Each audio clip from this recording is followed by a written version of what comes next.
Kia ora koutou katoa. Good afternoon, everyone. A brief look to the week ahead. Tomorrow and Wednesday, I'm in Wellington for the House and Cabinet Committees. Also on Wednesday, I'll take part in a roundtable discussion hosted by the Prime Minister of Sweden and Spain with the UN Secretary General. The focus will be on how to build back better together from COVID and how we can more effectively work together on issues such as climate change, human rights, and global health. On Thursday, I'm in Napier with several other ministers, meeting with the Food and Fibres Leaders Forum and visiting some local farms, including one belonging to the 2020 Horticulturalist of the Year. Friday, I have meetings and appointments in the electorate. And now to news today. I've previously called 2021 the year of the vaccine, and we are making good progress with this enormous task. We're nearing completion of our first tranche of vaccinations, with the vast majority of our border and MIQ workers having now received their first shot of the Pfizer vaccine. In addition, we've been vaccinating the household contacts of these workers, a group of roughly 50,000 people, and we expect to begin vaccinating tranche 2, non-border frontline health workers, this month. We'll be sharing information about the sequencing and wider vaccine rollout on Wednesday.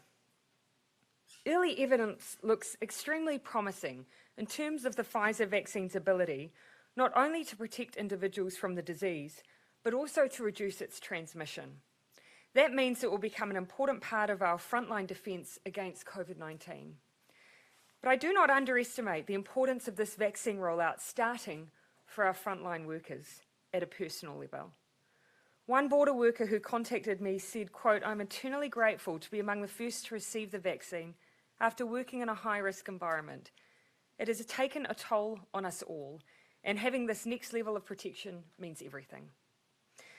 Eventually, the goal is to have the vaccine do the bulk of the heavy lifting in terms of reducing flare-ups of COVID-19 in the community, keeping people safe, and then allowing us to eventually reopen our borders.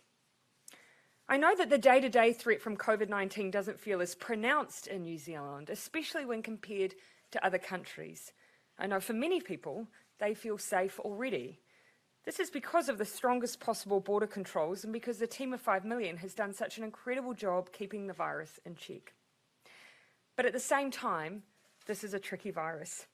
Even with best efforts, it can evade our layers of protection. That's why the safest option to protect you and your whānau is to be vaccinated. We know we need to do all we can to make that as easy as possible and as effective as possible, and this is exactly what we'll be doing. So I'm very pleased to announce that today we have signed an advance purchase agreement with Pfizer for an additional 8.5 million doses of the vaccine. The extra doses will be enough to vaccinate 4.25 million people. Our additional advance purchase agreement was for approximately 1.5 million doses, sufficient to vaccinate 750,000 people. The amendment to this deal means we'll be buying enough for everyone in New Zealand to be fully vaccinated with the Pfizer vaccine. The decision to make Pfizer New Zealand's primary vaccine provider was based on the fact that the Pfizer vaccine has been shown to be about 95% effective at preventing symptomatic infection, and the fact this means all New Zealanders will now have access to the same vaccine. Whilst the Pfizer vaccine does need to be kept at ultra-cold temperatures, this challenge is offset by only having to deal with one vaccine rather than multiple vaccines with multiple protocols. It will simplify, in some respects, our vaccine rollout. It has the added bonus of being the first vaccine to have gained MedSafe approval for use here in New Zealand as well. The Ministry of Health is now working with Pfizer on a delivery schedule for the new vaccines that ensures a smooth rollout and a scaling up of our vaccination program as we start to immunise the general public from the middle of the year. And overall, we do not expect a general change to the completion point of our vaccine program as a result of Pfizer being our primary vaccination. New Zealand's approach has been to pursue a portfolio of COVID-19 vaccines to ensure we have flexibility and choice in the supply of vaccines and sufficient quantities for our population, including the realm countries of Niue, Tokelau and the Cook Islands, as well as our close neighbours, Samoa, Tonga and Tuvalu. We've negotiated 4 bilateral advance purchase arrangements with Pfizer AstraZeneca, Janssen and Novavax, and these remain in place. Consideration will be given to how we best use doses that are not used in New Zealand. Options include delaying delivery here for some until 2022, when we will need to update our vaccination program. This, of course, could free up supply for other countries in the short term. We're currently working alongside our Pacific neighbours, talking with them around their vaccination preferences. That includes whether or not Pfizer will be a possibility for rollout, or whether or not they would prefer something that has slightly fewer logistical challenges. Ultimately, though, we are committed to ensuring that any doses not needed here are put to good use elsewhere, and that includes donation of surplus vaccines to others. Because no country is safe until all countries are safe. We strongly support equitable access to the vaccine. That's also why we've committed $17 million through the Covid-19 Vaccines Global Access Body, COVAX, to help developing countries, and another $65 million to directly support the Pacific. Finally, the Pfizer vaccine is a crucial tool in our fight against COVID-19. The purchase of a further 8.5 million doses of that vaccine marks a significant milestone in New Zealand's fight against COVID-19, particularly after last week when we faced another small outbreak in the community and subsequent alert level shift. We can all take heart that we have now secured an incredibly effective tool in the COVID-19 toolkit. Our vaccine program will make a difference, but it will take the efforts of everyone to make this part of our fight against COVID-19 a success. Before I open for questions, I'd just like to acknowledge it's also International Women's Day, and I want to take the opportunity to acknowledge, in particular, the women who have been central to our COVID-19 response and recovery, our scientists, our healthcare professionals, our essential workers, everyone who's worked in MIQ and beyond. Thank you for the role you have played this critical time in our history. Okay, happy to take questions. Minister, with the vaccine rollout, just having Pfizer, will that make it slower or faster for us to get vaccinated? It's not going to slow our timetable at all.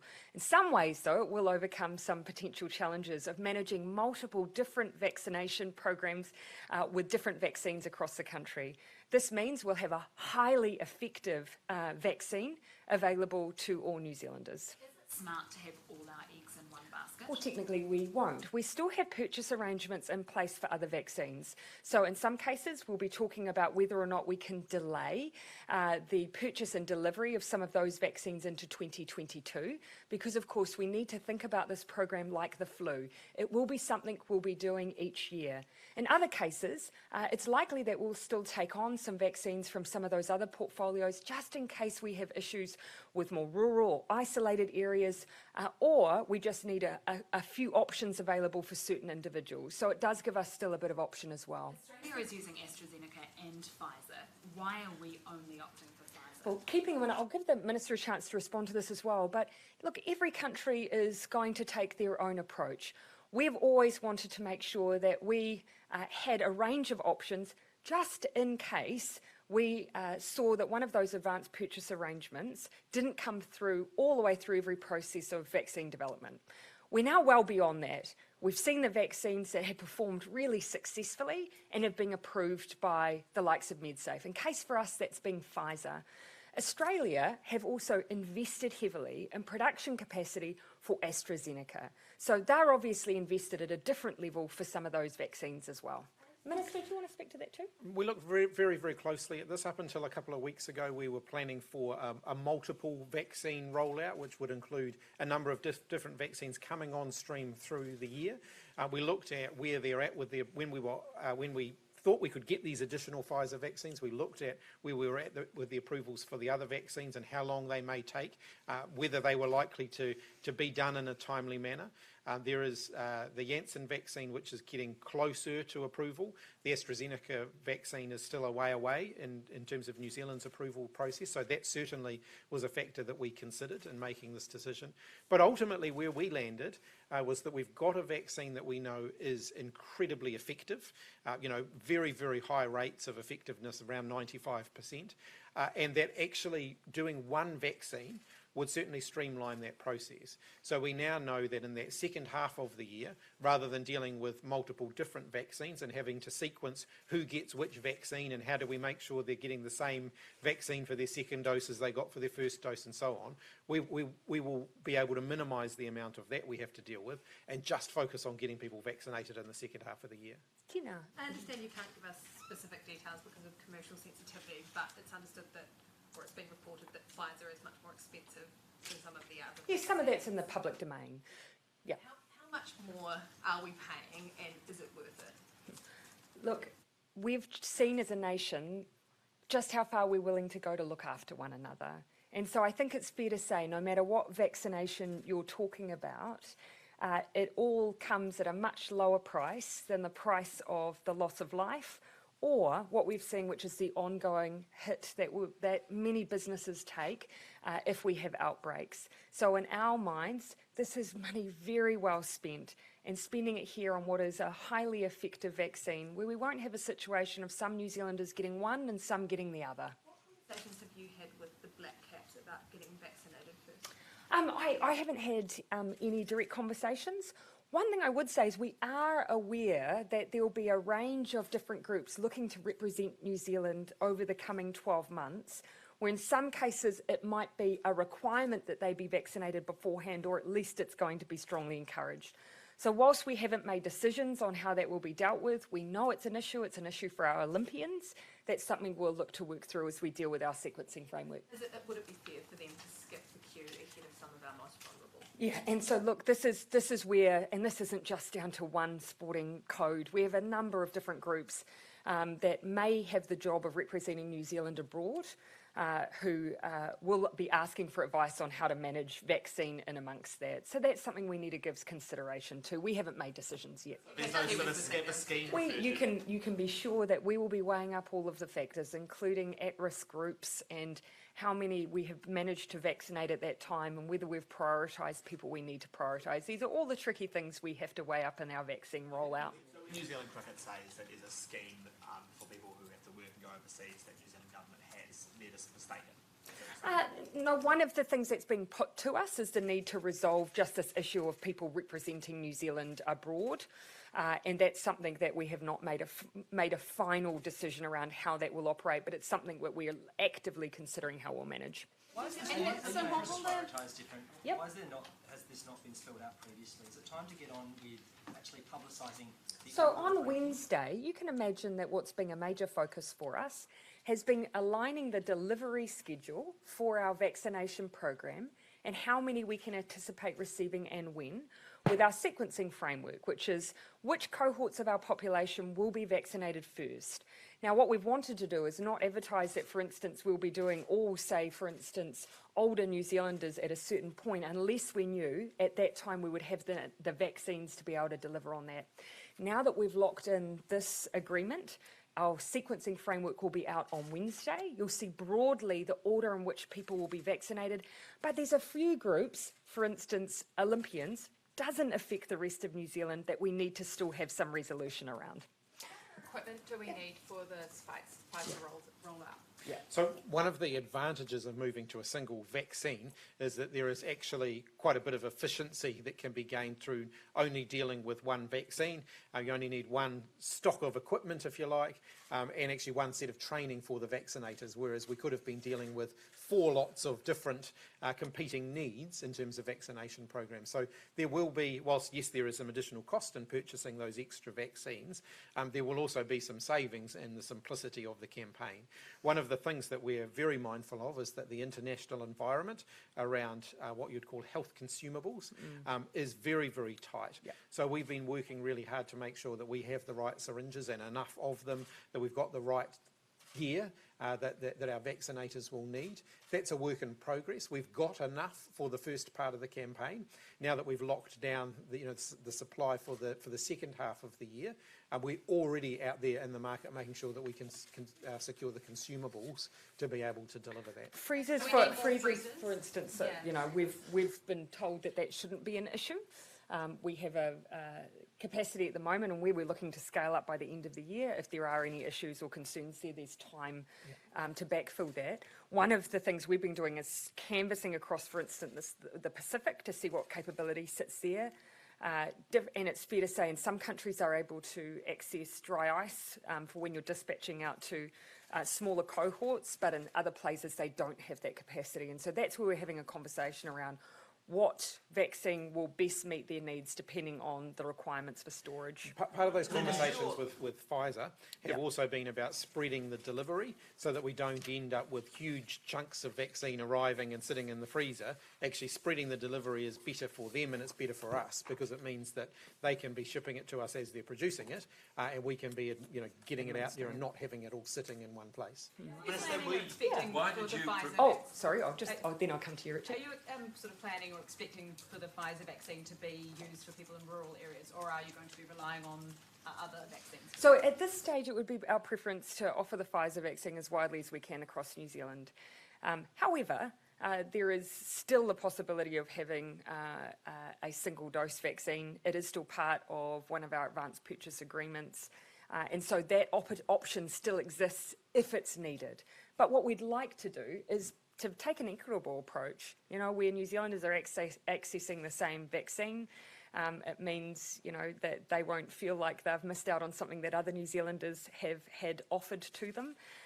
But if needs be, we have a backup option if it's required. What's the sort of pressure to have that rollout plan made public? Was that a factor at all in going for this single vaccine, more expensive option? Not at all. Look, we understand people's interest in the sequencing framework, absolutely. But what we've really been focused on is making sure that even in this really uncertain environment, to be clear, we're not dealing with a situation where we have an advanced purchase arrangement and then we get sent a docket that tells us exactly how many vaccines we'll be receiving and when. That is not the environment we've been working in. What we want to do is communicate as much as possible what we expect will happen. That has meant that when we've been working on setting out which particular New Zealanders based on their age or their profile can expect to be vaccinated, we want to broadly be able to stick to that, which is why we may not have taken the approach of some other countries. Yeah, sorry, Richard, I did say to you. Last year, Megan Wood said you had an option on 5 million Johnson & Johnson single-dose injections. Yep. They've just been approved by the FDA. Yep. Why then did you prefer Pfizer with all its complications over the ordinary temperature single-shot Johnson & Johnson? So, because what we did from the very beginning, keeping in mind there's been over, I believe, 200 vaccines in development at any given time. And what we strategically sat down and decided was that of the different types of vaccines that were being developed, we wanted a selection from each for our portfolio.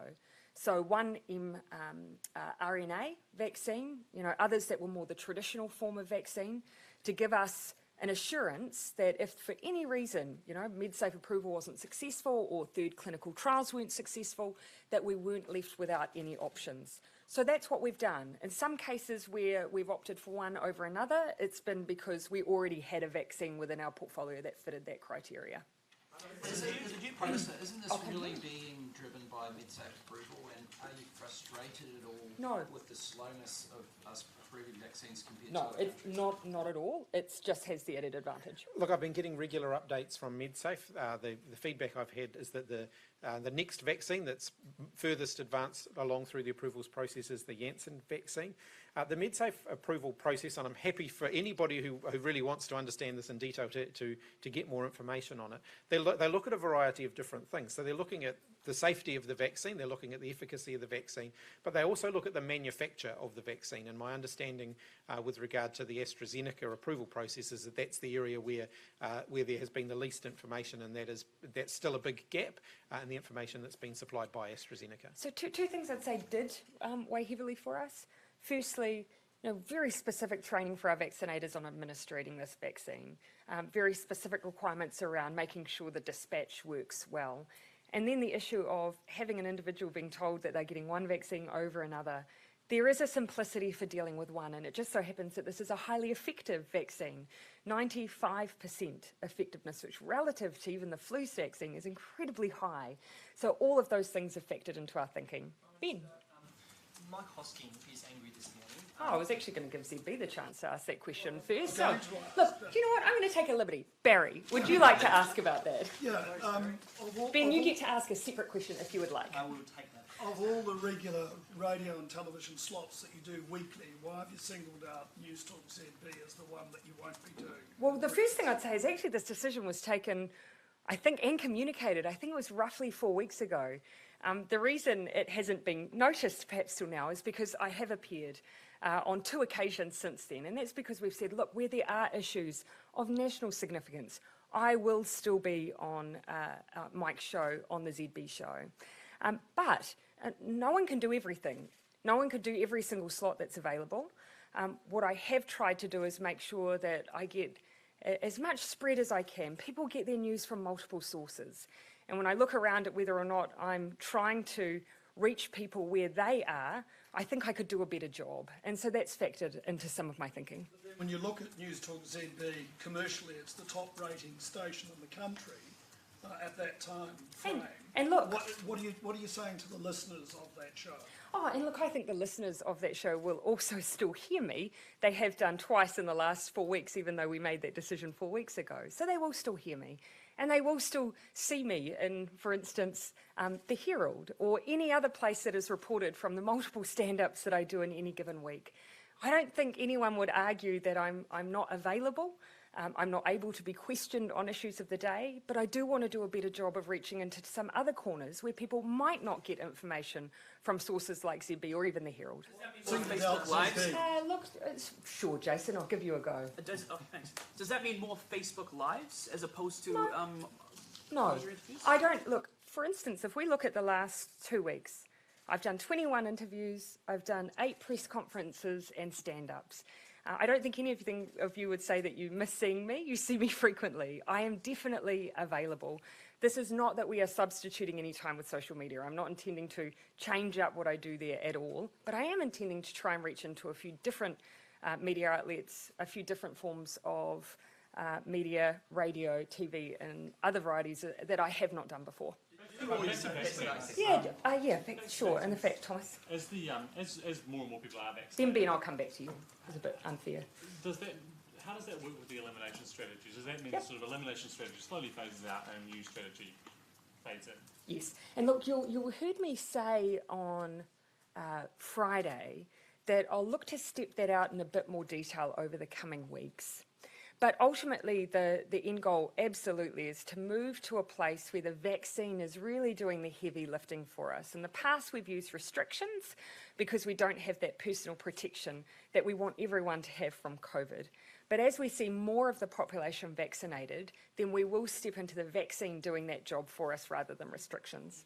To get used to sort of, a small number of people dying tragically from COVID every year? No. So no one will die?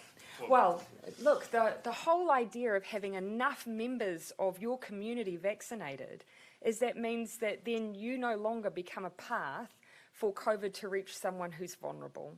And that's the whole idea of herd immunity. So my message to New Zealanders would be, I know that many people feel safe right now and are questioning why would I take or receive a vaccine when I feel okay.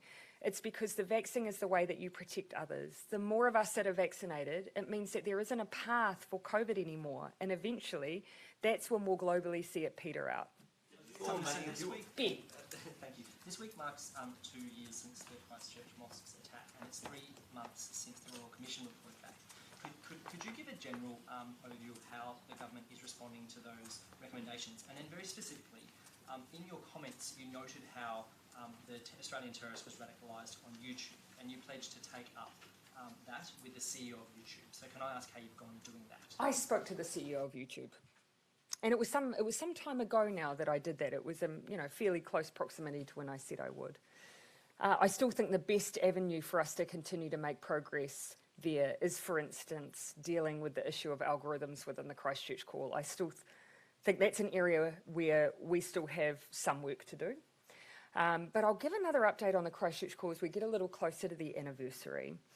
of the call itself. When it comes to the anniversary of March 15 and the Royal Commission recommendations, we will be doing a report back on the progress we're making. We'll do that fairly shortly. But big focus for us has been that the immediate call from the community has been to continue to make sure that we are supporting them. And so that's where we've been placing a big emphasis on getting that right up front. Did you get any sort of result from that chat with the CEO, did you? Look, it was actually a while ago now, so I'd want to go back and just search through my notes again on the call. But certainly, I think there was an acceptance that there is work for us still to do, that algorithms is an area where particularly civil society want greater transparency, and I think we all do.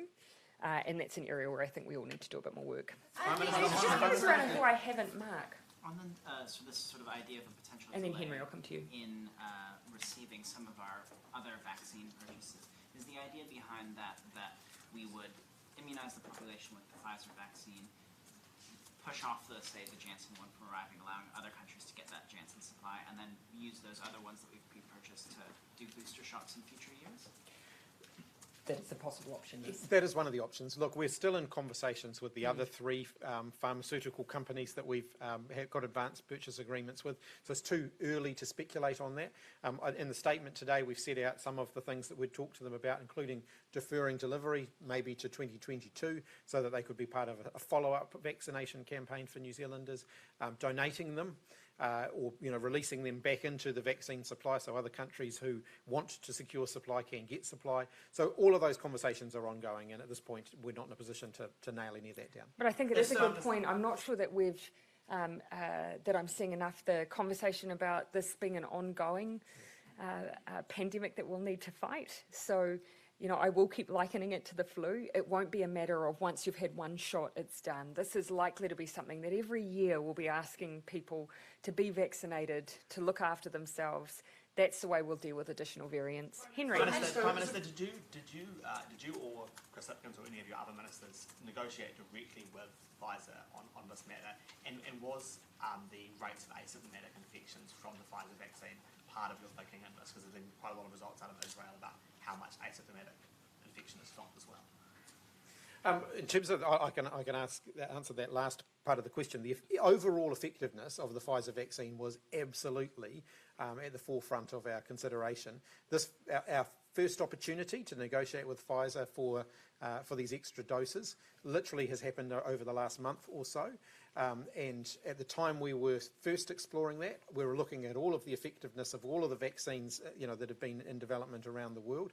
And Pfizer at that point, as it is still now, was sitting right at the top of the pile in terms of effectiveness, both in terms of stopping people getting the virus, but also around transmissibility and so on. So we're very confident that Pfizer is a really good vaccine, and it's very suitable for New Zealand's campaign. That was absolutely a big part of our consideration. I'll go. You were doing it yourself. When it comes to the negotiation for the purchasing, that's dealt with by ministry, MB officials predominantly. Joe.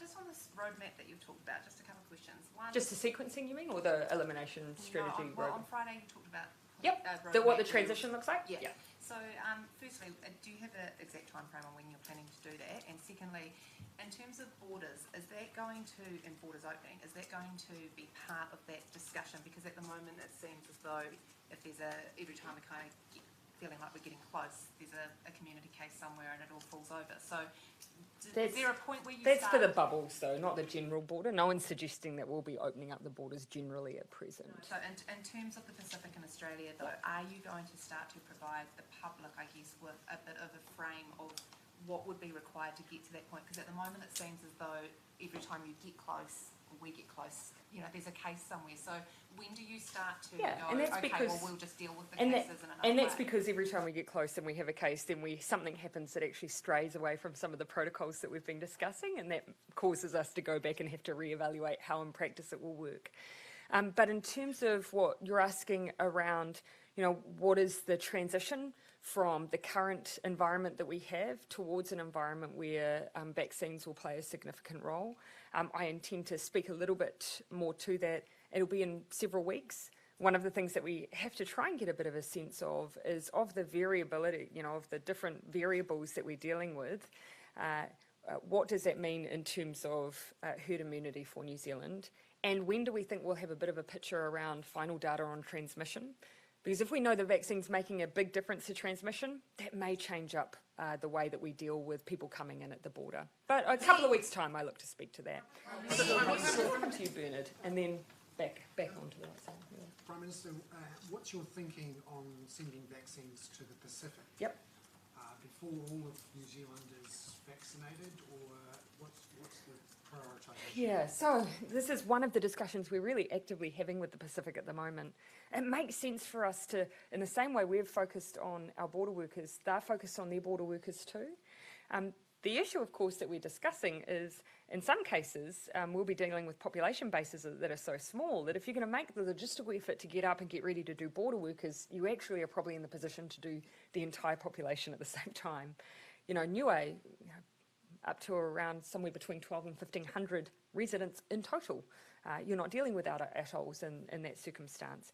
Tokelau, 3 atolls that actually the effort of getting to, you should do the whole population at the same time. So those are a couple of the issues we're dealing with at the moment. So a bit of variation. We mostly want to hear back from the Pacific about what they want in terms of rollout. Does that mean you could prioritise vaccinating the vulnerable Pacific communities before all of New Zealand? Oh, no, look, I wouldn't go that far. But what we, at the moment, really the conversation is, what logistically do you think you could support in terms of type of vaccine? If you were having to prioritise, who would you be prioritising? And then just working through how it might work. So no, we're not at a point yet where we've made any final decisions about what it would look like for individual countries. But talks are well in train. There's emerging evidence about the UK variant having a longer incubation period. Are you looking at extending the stays in MIQ? We're not currently looking at extending the stays. We haven't seen any evidence at this point that would suggest that there is increased risk after the 14-day period. But what we do see a little bit more of is people incubating the virus for a little bit longer. So whereas they might have been picked up previously at, say, day 3, they might be picked up at day 6, for example. So we're very, very mindful of that. We're always reviewing the international and local evidence around transmissibility. We're always looking at our settings. It's one of the reasons why late last year we introduced the post-MIQ follow-up check, where we're getting in contact with everybody who's left MIQ, touching base with them, making sure that they know that they haven't suddenly started to develop any symptoms. So we're always looking at how we can continue to contain that risk. Last week there was a document released by the New Zealand International Students Association on the MIQ raise in prices. And I was wondering, is there any consideration for international students coming in that they would not have to pay the rise in fees or MIQ fees at all, considering they're already paying higher prices for education here? Yes, I'll let the Minister of Education pick up that question, who also happens to cover MIQ. I mean, one of the things I would say is that even with that increase in prices, we are still subsidising the cost of managed isolation. What we decided, though, is that we should just reduce down the amount that we are subsidising. Now, I totally understand that does present some challenges, but we have to make a call upon, on behalf of New Zealand taxpayers around where the split lies between the taxpayer and the person travelling. Ultimately, it's a very difficult time for international education providers at the moment, and for students who want to come into New Zealand to study. New Zealand is an incredibly attractive place for international students to come and study at the moment, and so we're seeing very high demand for those who would come here if they were able to come here. The reality is we do have a limited amount of space to bring people into the country at the moment. We continue to prioritise that for returning New Zealanders. We do have a limited allocation of space available for international students, although they're having to get vouchers for their travel, the same as everybody else is. This is really about fairness to New Zealanders. New Zealand taxpayers aren't in the business of subsidising, the educational experience for international students coming here. We are doing our bit by partially subsidising their ability to come in, but we're certainly not meeting the full subsidy of that. Okay. I'm sorry, Gina. Was New Zealand ever approached as a place where Prince Harry and Meghan Markle could live? I've just mentioned that they suggested they could move to a Commonwealth country like New Zealand or South Africa. Not officially, not that I believe so, or not as I understand it. And Australia has cut ties with Myanmar's military. Do we have any ties with them, and if so, will we cut them? No, you'll remember that we set out several weeks ago now that we would be putting in place travel bans for anyone closely associated, and we've created a schedule of those who will not be able to travel into New Zealand as a result of their connection to the coup in Myanmar. We've also specifically set out that any New Zealand aid and development funding will not and cannot be used for anything that is remotely associated with the military in Myanmar as a result of the coup. Minister, are you comfortable with the pace at which the government has worked to consult on measures to curb housing demand, given the average house price has risen by nearly 7% in the past 3 months, during which time people have been on holiday and this consultation work has been occurring? So which consultation work are you referring to explicitly? Well, sorry, following consultation with Treasury and the Reserve Bank on ways to... Oh, so the advice that we're receiving. Yeah. Yes, I am. Look, even then, obviously no one is happy with what's happening in the housing market. That is why we've asked for that advice to be prepared in the first place. But we are moving, very quickly on what are significant issues, and obviously we've set for ourselves a time frame which will have us talking about those more publicly in short order. And although sneaky, News Hub though again. Yep, in the front. Harry and Meghan, it does sound like a pretty disturbing picture of the royal family that they're painting. Did they ever raise any concerns with you when they visited? And also, does it give you pause more broadly about New Zealand's constitutional arrangement with the British royal family? Look, I've said before that I've not sensed an appetite from New Zealanders for significant change in our constitutional arrangements, and I don't expect that that's likely to change quickly from New Zealanders. But ultimately what you've asked me about, though, I still see as matters for Meghan and Harry, rather than something that you'll want an account or a commentary from me around. You marketed yourself with Matt before. She's actually quoted you as an inspiration of hers. Has she ever texted or reached out to you at all and said, hey, I'm kind of keen to move to New Zealand, or something along those lines? Look, it is fair to say that I have in the past had, contact here and there. But again, ultimately the matters that have been canvassed here I see as for Meghan and Harry to respond to directly. These are matters about their personal lives and their personal decisions, and I don't think it deserves a commentary from anyone else particularly. Are you looking to reassess the rules around airline crew isolating? Look, I've looked very closely at this most recent case. At this point, the advice that I've had, I've been briefed several times on it now, is that the risk around it is reasonably well contained. This is a person who's followed the rules as they've been set out. I can report that around 1,500 Air New Zealand people so far have been vaccinated. They've received their first dose of the Pfizer vaccine. That will make a big difference to Air New Zealand's ability to operate internationally. I do want to put this into context, though. We're talking about around 5,500 flights they've operated since May last year, and we've dealt with 3 cases of aircrew who have come off those flights. They have done a remarkably successful job in containing the risk of people being infected whilst they're working internationally, and I want to acknowledge that. They are working very, very hard there. I'll take last 2. Israel was able to... Oh, sorry, just behind you, Mark, if I may. Forgive me. Prime Minister, you said earlier no country is safe until all countries are safe, and I know that you're in COVAX, but why hasn't the government expressed support for the TRIPS proposal at the World Trade Organization? Well, in fact, I would argue that for some of those specific issues that have been raised, we have played a productive role. And in fact, there is already provision for within TRIPS to deal with some of the IP issues that are being raised.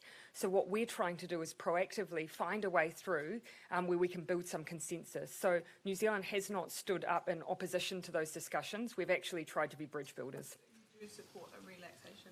Well, our argument would be that some of the provision already exists. And so for us, we're trying to find a way through. But ultimately, we come from the principle of the fact that we won't all be safe until we have a world where vaccines are widely available and administered, and we're trying to do what we can to support that as much as we can. Prime Minister. Look, I'll take the last 2. Yeah, you haven't. Just on Air New Zealand, Minister Hipkins, are you comfortable with Air New Zealand crew flying into New Zealand from Australia and then jumping on domestic flights the next day without having a test? If they're coming from Australia, they'll be following a whole lot of protocols, around making sure that they're protecting themselves and protecting their passengers. Australia is deemed to be a low risk route. We do work with Air New Zealand around protocols, around making sure that anyone who's transferring within New Zealand, who's come off one of those flights, if they're air crew, that there's very careful protections around making sure that they're not an additional risk. That includes where they sit on the plane, when they get on the plane, how all of that is managed, what PPE they're wearing when they're on the plane, and so on. So I work very closely with Air New Zealand on that, as do the health officials. If there are any specific concerns, then of course I'd take that up with them. Are you referring to people relocating after coming off an Aussie flight? It's a question from a colleague. So Okay, we might just dig into that a little bit more if we can. Yeah. I'll take last one, Mark.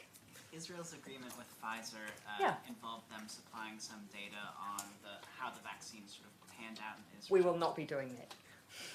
Yes, you're right. I mean, they had very early access to the Pfizer vaccine, and one of the factors was that essentially health data was provided. And in fact, in our case, we continue to seek health data from Pfizer as part of our ongoing work with MedSafe. But again, it's already been through its approval process, and MedSafe consider it absolutely safe for us to be using here. Thank you, everyone.